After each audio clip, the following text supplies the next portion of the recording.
मेरे प्रिय विद्यार्थियों, आज मैं किरण महन आपको अनुच्छेद हमारा राष्ट्रीय ध्वज तिरंगा के बारे में बताने जा रही हूँ। राष्ट्रीय ध्वज किसी भी देश की मान मर्यादा का सूचक होता है। यही कारण है कि देशभक्त अपनी जान देकर भी झंडे के मान सम्मान की रक्षा करते हैं। हमारे देश का ध्वज सभी देशों से न्यारा है।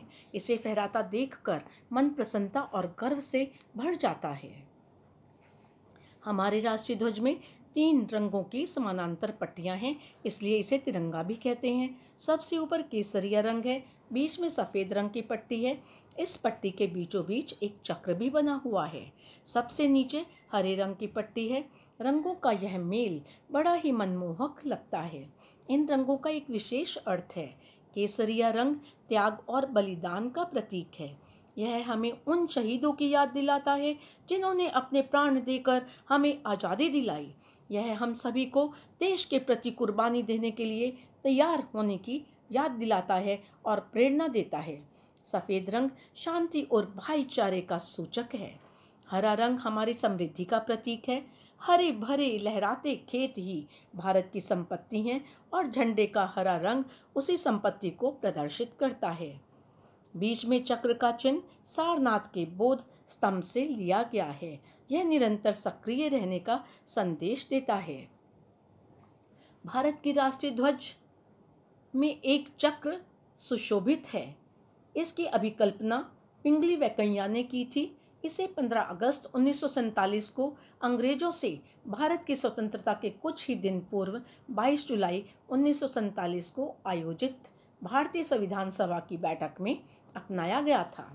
इसमें सबसे ऊपर की पट्टी में केसरिया, बीच में सफ़ेद और सबसे नीचे पट्टी में गाढ़ा हरा रंग है। तिरंगे झंडे की लंबाई और चौड़ाई सदैव 3:2 में होनी चाहिए। तिरंगे के मध्य सफ़ेद पट्टी में 24 तिल्लियों के साथ एक अशोक चक्र भी है। यह अशोक चक्र सारनाथ के अशोक स्तंभ से लिया गया है। अब मैं आपको बताने जा रही हूँ राष्ट्रीय ध्वज को फहराने के विशेष नियम होते हैं। सरकारी भवनों में इसे हमेशा फहराया जाता है। पहले सिर्फ राष्ट्रीय त्योहारों पर ही इसे फहराया जा सकता था, पर अब इसे प्रत्येक भारतवासी सम्मान के साथ कभी भी फहरा सकता है। फटा पुराना गंदा ध्वज नहीं फहराना चाहिए। झंडे को उल्टा नहीं फहराना चाहिए। इसे शरीर पर कमर के नीचे नहीं पहनना चाहिए और ना ही जमीन से छूना चाहिए। अब बच्चों, आगे मैं आपको वसंत ऋतु के बारे में बताने जा रही हूँ। वसंत ऋतु। धन्य है हम भारतीय जो स्वर्ग सी वसुधा पर निवास करते हैं, जहाँ क्रमशः 6 ऋतुएं आती हैं: वर्षा, शरद, शिशिर, हेमंत, ग्रीष्म और वसंत। ग्रीष्म का अर्थ है गर्मी। यह चक्र सदैव स्वतंत्र रूप में चलता रहता है। पौराणिक कथा के अनुसार वसंत कामदेव के पुत्र हैं। रूप के देवता कामदेव के घर पुत्र उत्पत्ति का समाचार पाते ही प्रकृति नृत्य करने लगती है। उसका शरीर रोमांचित हो जाता है।